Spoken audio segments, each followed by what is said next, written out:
Hi guys, make it simple. இது நம்மளோட 5th or 6th வீடியோன்னு நினைக்கிறேன். எனக்கு சரியாக தெரில, ரொம்ப நாள் ஆச்சு நம்ம வீடியோ போட்டு பேசி.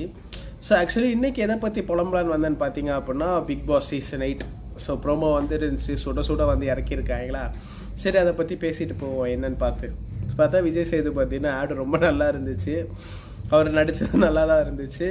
பட் என்னன்னா வந்து லாஸ்ட் இப்போது சேஞ்ச் பண்ணதுக்கு ரீசன் என்னவாக இருக்கும் நான் யோசிச்சப்போ எனக்கு தோணுச்சு, லாஸ்ட் சீசன் நம்ம ஹோஸ்டோட டிசிஷன்ஸ் எதுவுமே நமக்கு சிங்க் ஆகலை. ரொம்ப ட்ரோலிங் பண்ணுற கண்டென்ட்டாக மாறிடுச்சு பிக் பாஸே அந்த டைமில்.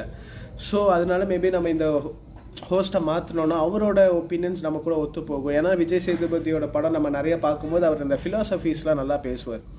ஸோ அது நமக்கு எல்லாம் பிடிச்சி ரசிக்க ஆரம்பிச்சிருப்போம், ரசிச்சுட்டு இருக்கோம். ஸோ இந்த மாதிரி ஒரு ஆளை கொண்டு வந்து வச்சோன்னா மேபி அதை திரும்ப அவங்க ரீபில்ட் பண்ணலாம், அந்த பழைய அந்த ட்ரோலாக இல்லாமல் ஒரு நல்ல ஷோவாக எடுத்துகிட்டு போகலான்னு நினச்சிருக்காங்க போல இருக்குது. சரி, பார்ப்போம், விரைவில் சீக்கிரம் சந்திப்போம். பாய்.